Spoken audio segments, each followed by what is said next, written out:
All right, so today's video and presentation, I am showing you how to do some different textures. I just grabbed a piece of Scratchboard. I have my handy dandy paper clip here.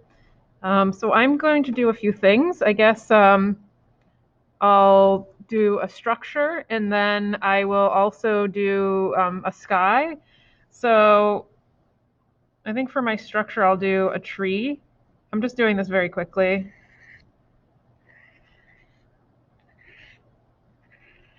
So I'm not going to get into tons of detail here, but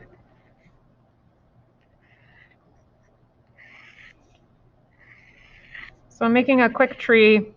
Make sure you're using your tool at an angle. It should easily scratch through the board. If you're not getting silver coming through, you might find that sharpening this can help. And you can easily sharpen it by using a nail file, a piece of sandpaper. Okay, so that's a quick tree, obviously. Just trying to create a little dimensional object there. I'm going to create a little horizon back here. Whoop. And then maybe some clouds, right? So to make a cloud, I feel like we're often taught to make clouds like this, right? And then we make our sun in the corner of the sky like this. That is not what the world looks like, right? That's going to end up making things look flat. Clouds have the beautiful thing about clouds, if you've ever laid in a field and watched the clouds, is that they have lots of different forms. They're not perfect shapes, right? They're irregular and certainly not perfect usually. You usually don't see puffy little perfect clouds. So try to get away from those puffy little perfect clouds. When I'm making clouds, I like to create more softness. So I'm taking a little bit more time here, obviously.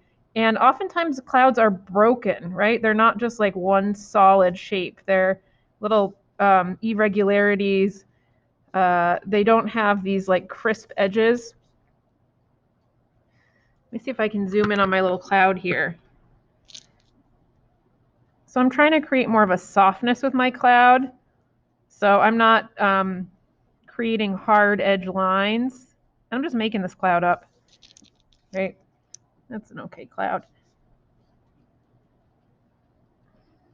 The other thing that I can do is I can texturize as I can go. So right now I'm just scumbling. Scumbling is that like controlled scribble. So I'm just lightly taking my tool on its side and creating a soft edge to these clouds, like puffy little clouds, like cotton candy. I'm not wanting to make the edges really sharp and overpowering. I could even leave a little bit of black in here. And if I want an area of the cloud to be brighter, I might go over it a little bit more.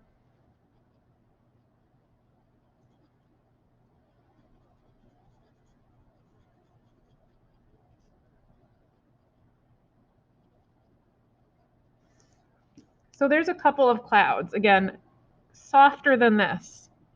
So I would really avoid filling things in completely like a cloud. I think that would be too much.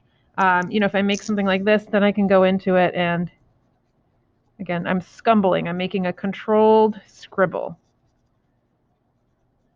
So if you were to see this on a white piece of paper, it would look something like that, something between that and that, but I'm following the shape of the cloud, right? I'm not just having it go all the same direction. I'm kind of following the shape of the cloud. Now you might say, well, what do you do behind here, right? I've got this big open expanse. And some of you are in that situation where you're like, I have this big sky. I don't know what to do. The sky's blue. What kind of texture is that? Well, you don't want to leave a giant area of black. I think it actually looks very flat. And the sky isn't flat, right? Even though it's blue, if it has clouds in it, um, it might still have some striations in it. So what I recommend doing, if you're really just not sure what to do about the background, is just kind of lightly going in like this. And I gotta say, this works a lot better when you have the regular old scratch tool. The paper clip is not quite as good, but I can get a very fine line here behind the clouds. So you could just do some, like you're barely scraping that scratch board, but you're getting a tiny bit of silver. And again, this might work better if you have sharpened your scratch tool. So I'm just kind of barely grazing the edge of the paper. And that just gives you a nice little feeling of atmosphere in the background. Doesn't necessarily mean it's raining or anything, but it just gives you a little depth. You can leave some black, but I'd really like you to scratch a majority of your board, even if some of it's just very soft like this. Okay, so something like that could be nice in the background for many of you. You could also try something where you're creating more like wavy lines. So I could do more of a wavy line in the background. But that starts to get a little bit distracting if I start making too many wavy lines.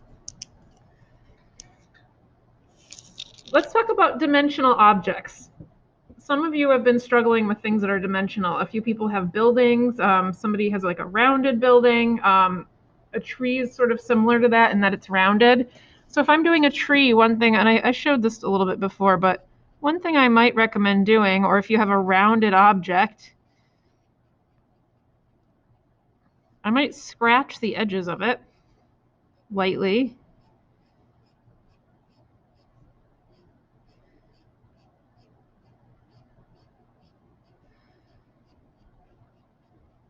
I'm not going to do the whole thing right now.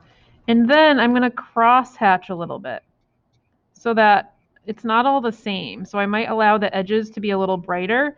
And as the light moves around the piece, it kind of gets a little bit darker. So I might peter out the cross hatching a little bit.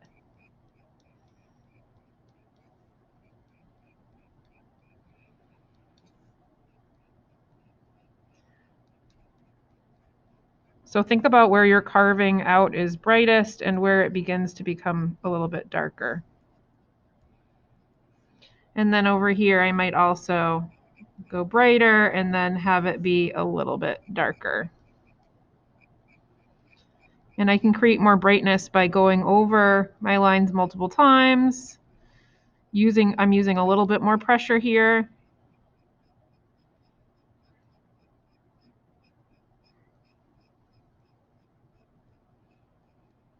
And then I can allow the tree to be a little darker in the middle. So it looks like it's a rounded object. That creates a little bit of an illusion.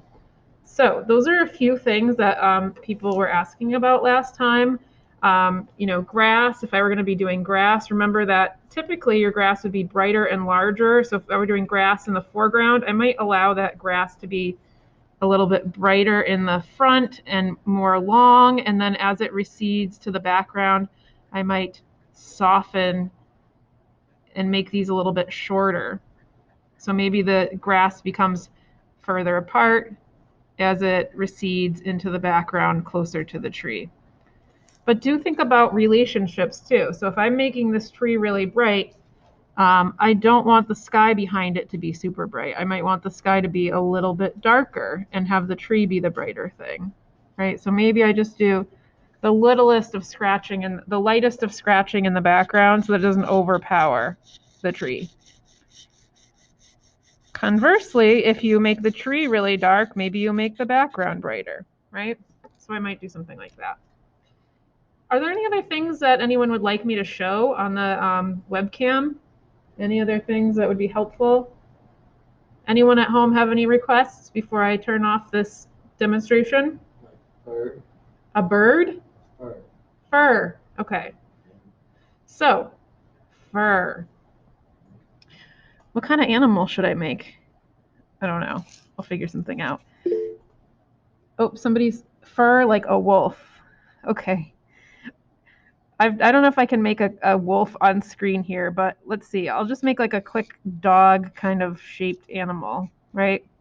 I don't have a picture of a wolf in front of me, but let's say I was making a wolf or something like that. Don't judge my wolf. Again, I don't have a photo reference right now.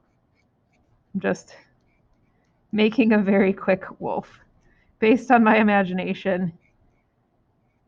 So, all right. So let's say this is my wolf. I know he's perhaps out of proportion, but anyway, I just want to show you fur. So if I was making a wolf, I would definitely look at a picture of a wolf. I'm not going to pull that up right now because I don't know that I can do that while running this video at the same time. So I would look at the direction of the fur. I actually have a sample over here of a wolf that somebody made, so I can look at this to help me too. Because they did a great job with their fur. So I'm going to look at this student sample, and I'm certain that she looked at a reference too. But if I were making fur, I would try to look at the direction of the fur. So the fur on this wolf is on the back side, it's kind of going up this way. And then as it moves down areas like the tail, it starts to move down. And I'm making short little marks. And you might see the fur kind of coming off of the animal again. So I'm making much shorter marks than I would make for grass or something like that.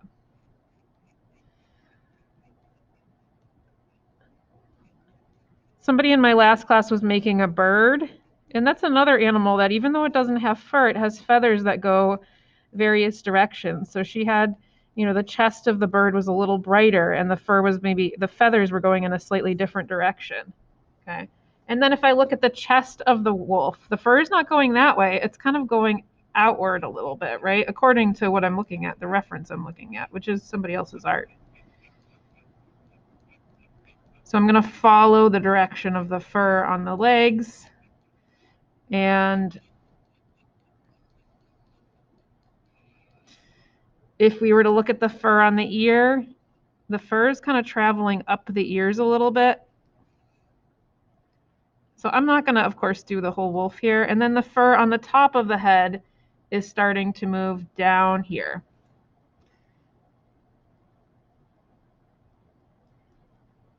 Notice how I'm holding my tool too. It really is helpful to hold this close and tight to the end of it. You have to find what's comfortable for you. The fur on the snout is going this way. So on an animal like a wolf, it's pretty crazy how many different directions that fur goes. But the more closely you pay attention to it, I think the more lifelike quality you're going to get. And also pay attention where it's brighter too. It might be a bit brighter on the chest. It might be a brighter here on the belly or something like that. Like at least that's what this artist has shown. So the fur is kind of going this direction on the belly. Just like the hair on your head follows a certain direction, the hair on the body of the animal is also going to follow a very particular direction depending on where it is on the body. So that's just a start to a wolf. Obviously, there's a lot more that I would do to this. I don't want to spend all class time going over this wolf, but is there anything else I can help with? Any other requests that anyone would like to see? Okay, well, there's a start. Again, I would continue to fill in the rest of the body and the legs and whatnot, but there's a few things that I've noticed people have happening in their composition. So I hope that was helpful. I can show more down the road, but I'm going to stop this